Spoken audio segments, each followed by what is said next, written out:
Assalamualaikum warahmatullahi wabarakatuh. Hari ini kita bakal bahas huruf yang paling banyak dikeluhin sama paling banyak orang yang baca Quran, yaitu huruf do. Gimana sih cara baca do yang benar? Apakah do? Apakah do? Apakah kayak zo? Terus yang salah gimana sih? Yang salah pada saat ngebaca huruf do itu gimana? Banyak orang yang masih gak bisa baca huruf do itu, tapi insya Allah gak ada yang susah. Semua gampang. Ikutin video sampai akhir. Insya Allah kita bakal belajar bareng-bareng gimana cara baca huruf do yang benar dan apa kesalahan-kesalahan seputar huruf do. Yang pertama yang harus kita ketahui seputar huruf do, yaitu huruf do itu dibacanya bukan pakai lidah depan. Nah, makhrajnya bukan dari sini.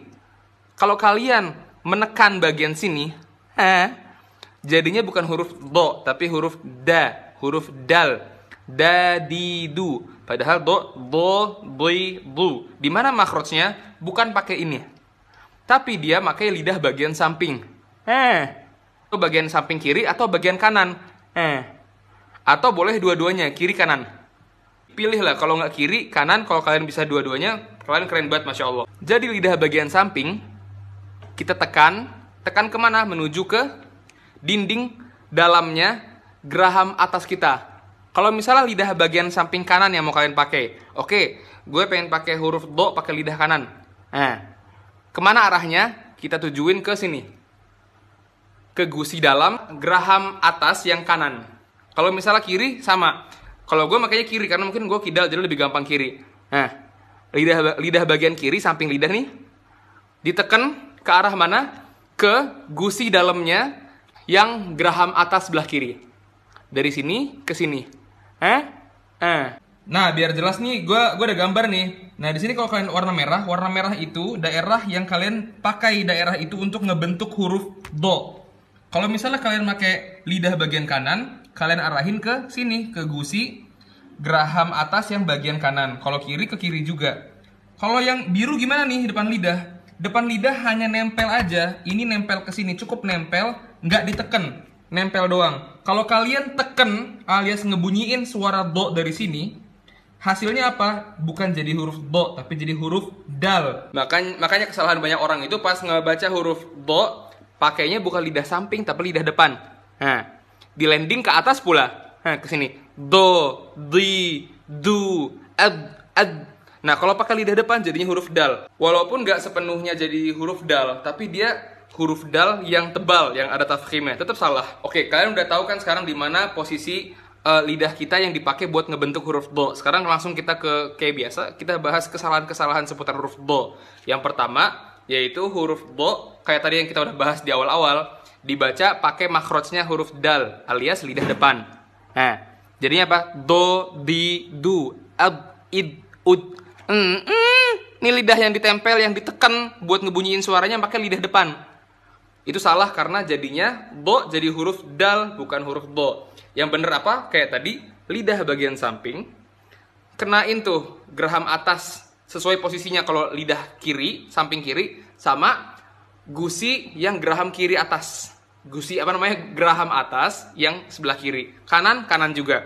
Do, doi, du, el, id, ud. Nah, kayak gitu. Kesalahan kedua yaitu huruf do pada saat dia sukun, dia dibacanya qalqalah alias mantul. Harusnya adlala, jadi adla. Salah karena huruf do nggak termasuk huruf yang dia itu qalqalah.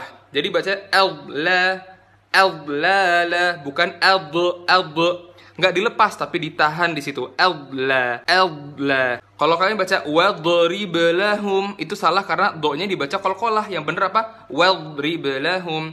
Yang bener setiap kalian ketemu do yang dia harokatnya sukun, terjadi di situ namanya istitolah. Istitolah artinya memanjangkan suara pas ditahan. Contohnya tadi ya, apa tadi ayatnya?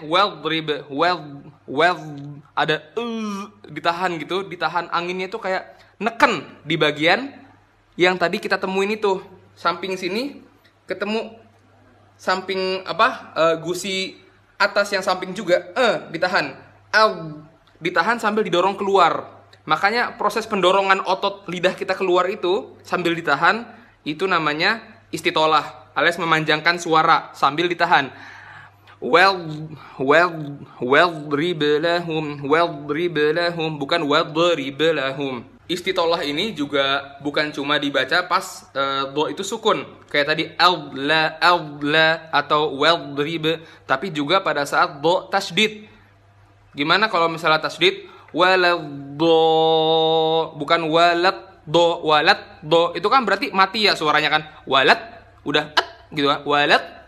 Yang bener tuh apa? Ada istitolah di situ, memanjangkan suara. Jadi pas ditempel, otot lidah kalian tuh kayak berusaha buat ngeluarin gitu loh. Waladdallin, walau nggak kelamaan ya, bukan nggak kayak gitu, nggak kelamaan. Itu namanya gulu, kelebihan. Sebentar aja, cuman sejenak doang. Waladdallin, kayak gitu. Jadi kalau dibaca tasydid bukan addo, iddi, uddu, enggak, itu kayak sama aja kayak dal yang tasydid. Ada, iddi, uddu. Kalau misalnya huruf dal ada istitolah, ada, iddi, tapi itu salah juga. Yang bener itu huruf do dan dia ada istitolah. Addo, iddi, uddu. Addo, iddi, bukan addo, nggak mati gitu suaranya. Kesalahan berikutnya yaitu kayak biasa, huruf do dibaca O, waladdallin. Buat kalian yang masih baca huruf do dengan membulatkan bibir itu salah, karena bunyinya O yang kita dengar O itu bukan karena membulatkan bibir, tapi karena kita mengangkat lidah bagian belakang kita dan mempersempit katup epiglottis alias di tenggorokan kita. Jadi waladdo, suaranya itu dari O. Nah, huruf isti'la kan kita udah sering bahas isti'la tuh, khusso dogtin qiz, kho, so, do. Nah, huruf do ini termasuk huruf isti'la.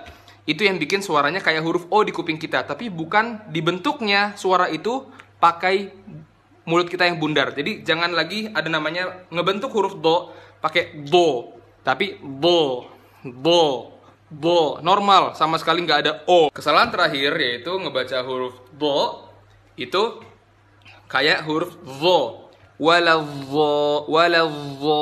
Jadi pas ditahan tuh, ditahannya nggak sepenuhnya ketahan, tapi kayak agak-agak samar-samar lepas gitu jalan lidahnya.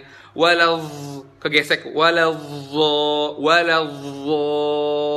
Yang mana tuh ditahan, walad ya. Tapi istitolah itu apa? Sambil nahan, sambil didorong. Makanya ada suara walad, bukan berarti didorong itu sampai lepas lidahnya. Jadi waladzo, tapi waladdo, bukan waladzo. Kalau kalian masih baca kayak huruf zo, salah, karena itu nanti ngubah arti sama ngubah huruf do jadi zo, artinya jadi jauh banget. Nanti jadinya kalau dholalam ba'ida, jadinya dholalam ba'ida. Dhola sama dhola artinya beda banget. Jadi itu cara baca do yang benar. Ingat ya, lidah samping ketemu gusi geraham atas, gusi dalam ya. Yang sebelah kiri juga, kanan juga. Waladdo, do, dui, du, id, ud, addo, iddi, uddu, do, dui, du, id, ud, addo, iddi, uddu. Kalau praktekin ke potongan-potongan ayat, waladdallin. Kalau kasroh, dhiza. Kalau misalnya nyebutin do kasroh, itu posisi lidahnya tuh kayak pas kita baca huruf so, sli. Kalau ini bui. Jadi bukan di, tapi bui. Lembut dia, nggak pakai otot, nggak ditekan di, tapi dia lembut ngebukanya. Bui. Kayak sli kalau baca huruf sod pas kasroh. Sli ini bui. Nah kayak gitu ya kalau kasroh. Kalau misalnya dia dhammah, waradu. Ingat lidah samping. Kalau lidah depan jadinya huruf dal. Rodu, itu dal. Waradu. Pakai lidah samping. Kalau dia bacanya sukun, bacanya jadi urkud birijlik, urkud. Nah gitu, kud ada suara yang ngetahan itu loh, istitolah tadi. Wadrib, bukan wadrib, nggak kol-kolah, nggak mantul, tapi ditahan di situ. Wadrib sambil ada istitolah di situ. Jadi ingat ya, yang bikin orang banyak salah itu baca do, lidah depan itu neken suaranya, ngebentuknya itu pakai ini, powernya tuh di sini. Yang benar, tekanan suara berasal dari lidah samping, kiri atau kanan. Lidah depan cuman ikutan nempel aja tanpa ada tugas menekan suara buat ngebentuk huruf do tersebut. Itu aja seputar huruf do. Emang kedengeran agak ribet, tapi insya Allah nggak ada yang ribet kalau kita mau berusaha untuk bisa. Karena semua di Quran itu nggak ada yang susah sama sekali. Allah udah janjikan kalau Al-Quran itu mudah untuk kita semua. Jadi insya Allah mudah. Selamat mencoba, terus mencoba. Semoga cepat lancar. Wassalamualaikum warahmatullahi wabarakatuh.